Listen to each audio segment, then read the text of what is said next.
ನಮಸ್ಕಾರ, ನಮ್ಮ ಚಾನಲ್ಗೆ ನಿಮಗೆಲ್ಲರಿಗೂ ಸುಸ್ವಾಗತ. England versus India 5th test, ಕೊನೆಯ ಟೆಸ್ಟ್ ಮ್ಯಾಚ್ ನಾಳೆಯಿಂದ ಶುರುವಾಗುತ್ತಿದೆ. ಇಂಗ್ಲೆಂಡ್ನ ಓವಲ್ ಮೈದಾನದಲ್ಲಿ ಈ ಒಂದು ಟೆಸ್ಟ್ ಮ್ಯಾಚ್ ನಡೀತಾ ಇರೋದು. ಈ ಟೆಸ್ಟ್ ಮ್ಯಾಚಿಗೆ ಮುಂಚೆ ಹಿಂದಿನ ದಿನ ಅಂದರೆ ಇವತ್ತು ಇಂಗ್ಲೆಂಡ್ದು ಪ್ಲೇಯಿಂಗ್ 11 ಅನೌನ್ಸ್ ಆಯಿತು.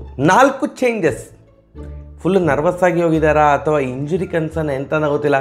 ಸ್ಟೋಕ್ಸ್ ಇಲ್ಲ, 3rd test match, 4th test match man of the match ಗೆದ್ದಂತಹ ಅವರ ಕ್ಯಾಪ್ಟನ್ ಸ್ಟೋಕ್ಸ್ ಇಂಜುರಿ ಕಾರಣದಿಂದಾಗಿ ತಂಡದಿಂದ ಹೊರಗುಳಿದಿದ್ದಾರೆ. ಅವರ ಬದಲಿಗೆ ಆಲಿ ಪೋಪ್ ಅವರನ್ನೇ ನಾಯಕ ಅಂತ ಈಗ ಘೋಷಣೆ ಮಾಡಿದ್ದಾರೆ. ರೈಟ್ ಶೋಲ್ಡರ್ ಇಂಜುರಿ ಆಗಿರೋದ್ರಿಂದಾಗಿ ಸ್ಟೋಕ್ಸ್ ಇಲ್ಲ. ಇದು ಸಿಕ್ಕಾಪಟ್ಟೆ ದೊಡ್ಡ ಹೊಡೆತ. As a captain, as a allrounder, batsman ಆಗಿರ್ಬೋದು, ಬೌಲರ್ ಆಗಿರ್ಬೋದು, ಫೀಲ್ಡರ್ ಆಗಿರ್ಬೋದು, 100ಗೆ 100% ಕೊಟ್ಟಿದ್ದಾರೆ ಈ ಸೀರೀಸಲ್ಲಿ ಸ್ಟೋಕ್ಸ್ ಇಂಗ್ಲೆಂಡಿಗೆ. ಸೊ ಅವರಿಲ್ಲದೆ ಇರೋದು ದೊಡ್ಡ ಹೊಡೆತ, ಇಂಗ್ಲೆಂಡ್ಗೆ ಸಿಕ್ಕಾಪಟ್ಟೆ ದೊಡ್ಡ ಹೊಡೆತ ಖಂಡಿತವಾಗಿ ಸಹ. ಅಂದರೆ ಇಡೀ ತಂಡದ ಒಂದು ಬಾಡಿ ಲ್ಯಾಂಗ್ವೇಜ್ ಡೌನ್ ಇದ್ದಾಗ ವಿಕೆಟ್ ಬೇಕು ಅಂತಿದ್ದಾಗ ಪಟಾರ್ ಅಂತ ವಿಕೆಟ್ ತೆಗಿತಿದ್ರು, ಅಥವಾ ಒಂದು ರನ್ಔಟ್ ಮುಖಾಂತರ ಒಂದು ವಿಕೆಟ್ ತೆಗಿತಾ ಇದ್ರು. ಆ್ಯಂಡ್ ಬ್ಯಾಟಿಂಗ್ ಅಂತ ಬಂದಾಗ ಲಾಸ್ಟ್ ಮ್ಯಾಚಲ್ಲಿ ಅಲ್ಲೇ 100 ಎಲ್ಲ ಹೊಡೆದಿದ್ರು. ಸೊ ಸ್ಟೋಕ್ಸ್ ಇಲ್ದಿರೋದು ದೊಡ್ಡ ಹೊಡೆತ. ಆರ್ಚರ್ ಅವ್ರನ್ನ ರೆಸ್ಟ್ ಅಂದರೆ ವರ್ಕ್ ಲೋಡ್ ಮ್ಯಾನೇಜ್ಮೆಂಟ್ ಜಾಸ್ತಿ ಆಗಿರೋದ್ರಿಂದ ಆರ್ಚರ್ ಅವರಿಗೆ ರೆಸ್ಟ್ ಕೊಟ್ಟಿದ್ದಾರೆ, ಕಾರ್ಸ್ ಅವರಿಗೆ ರೆಸ್ಟ್ ಕೊಟ್ಟಿದ್ದಾರೆ, ಡಾಸನ್ ಅವ್ರನ್ನ ತೆಗೆದಿದ್ದಾರೆ.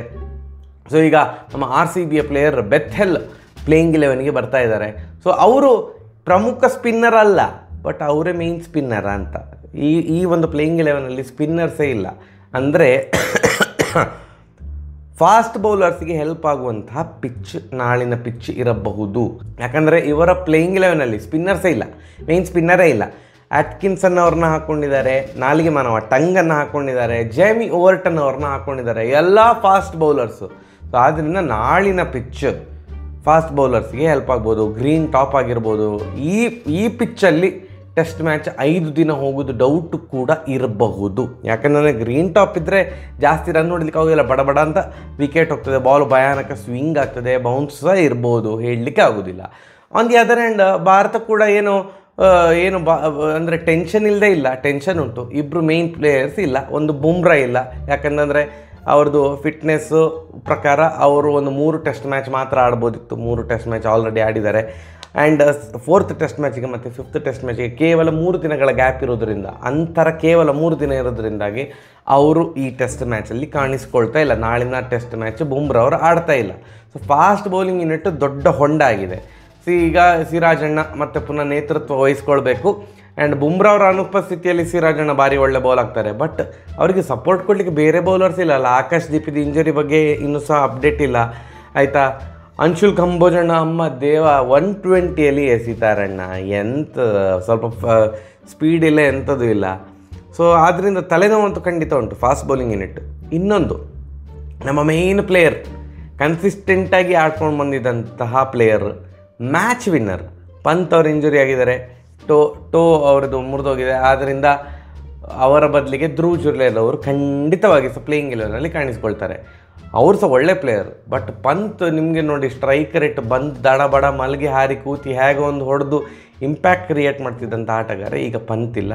ಸೊ ಇವರಿಬ್ಬರ ಅನುಪಸ್ಥಿತಿ ಖಂಡಿತ ಕಾಣ್ತದೆ, ಅಂದರೆ ಬುಮ್ರಾ ಮತ್ತು ಪಂತ್ ಇಲ್ಲ ಅಂತ. ಬಟ್ ಆ ಕಡೆ 4 ಜನ ಇಲ್ಲಲ್ಲ ಮಾನ್ರೆ. ಆ 4 ಪ್ಲೇಯಿಂಗ್ 11ನಲ್ಲಿ 4 ಪ್ಲೇಯರ್ಸ್ ಹೊಸದಾಗಿ ಬರ್ತಾ ಇದ್ದಾರೆ. ಹೊಸ ಎನರ್ಜಿಯನ್ನು ಹೊತ್ಕೊಂಡು ಬರ್ಬೋದು, ಯಾಕಂದರೆ ಎಲ್ಲ 4 ಫ್ರೆಶ್ ಆಟಗಾರರು.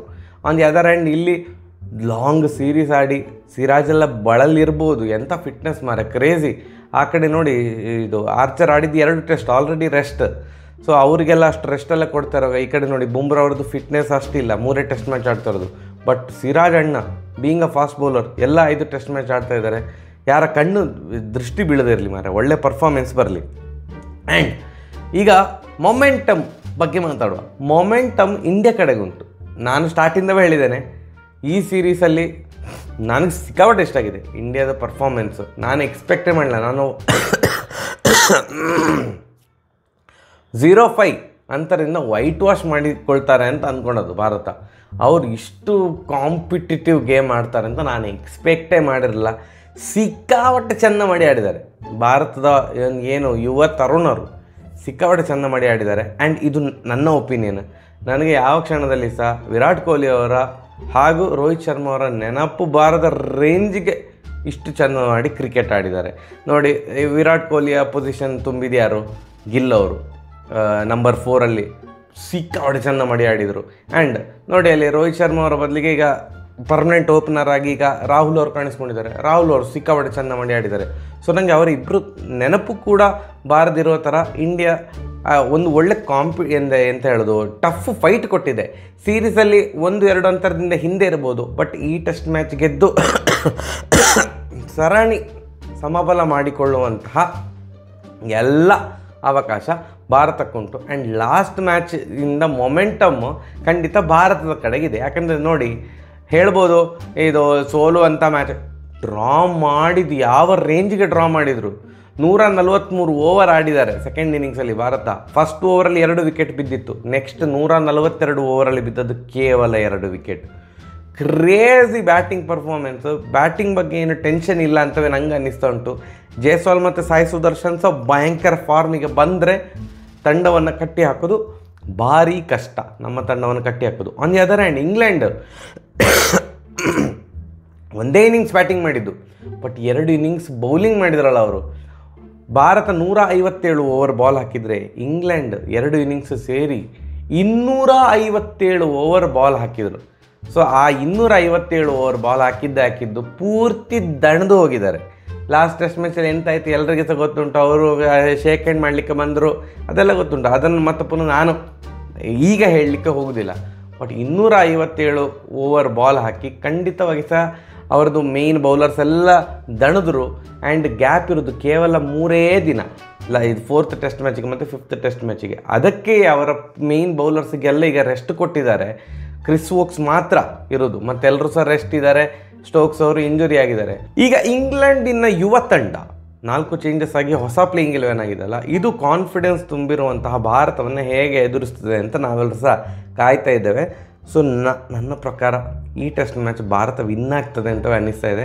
ಬಟ್ ಪಿಚ್ ಫಾಸ್ಟ್ ಬೌಲರ್ಸ್ಗೆ ನೆರವಾಗೋದಿದ್ರೆ, ಈಗ ನಮ್ಮದ್ರಲ್ಲಿ ಆಲ್ರೆಡಿ 2 ಸ್ಪಿನ್ನರ್ಸ್ ಇದ್ದಾರೆ ಮಾರ್ರೆ, ಏನು ಜಡೇಜಾ ಮತ್ತು ಸುಂದರ್ ಅವರಂತ ತೆಗಿಲಿಕ್ಕಾಗೋದಿಲ್ಲ. 2 100 ಹೊಡೆದಿದ್ದಾರೆ ಲಾಸ್ಟ್ ಮ್ಯಾಚ್. ಕುಲ್ದೀಪ್ ಯಾದವ್ ಅವ್ರನ್ನ ಹಾಕ್ಕೊಳ್ಬೇಕು ಹಾಗೆ ಹೀಗೆ ಅಂತೆಲ್ಲ ಅಂತಿದ್ದೆವು. ಬಟ್ ಈಗ ಪಿಚ್ ಫಾಸ್ಟ್ ಬೌಲರ್ಸಿಗೆ ಯೂಸ್ ಆಗೋದಿದ್ರೆ ಕುಲ್ದೀಪ್ ಯಾದವ್ ಅವ್ರನ್ನ ಆಡಿಸೋದು ಡೌಟ್ ಅಂತ ಅನ್ನಿಸ್ತದೆ. ಎನಿವೇಸ್ ನಾಳೆ ಗೊತ್ತಾಗೋದು ನಮ್ಮ ಪ್ಲೇಯಿಂಗ್ 11 ನಾಳೆಯೇ ಗೊತ್ತಾಗೋದು. ಸೊ ಭಾರತ ಚೆಂದ ಮಾಡಿ ಆಡಲಿ. ಆ್ಯಂಡ್ ನಮ್ಮದೊಂದು ಹೆಲ್ತ್ ಬೇಗ ಸರಿಯಾಗಲಿ. ಇನ್ನೂ ಆರಾಮ್ಸೆ ಮಾತಾಡೋಣ ನಾವು. ಸರಿ, ನಾಳೆ ಸಿಗುವ. ನಮಸ್ಕಾರ.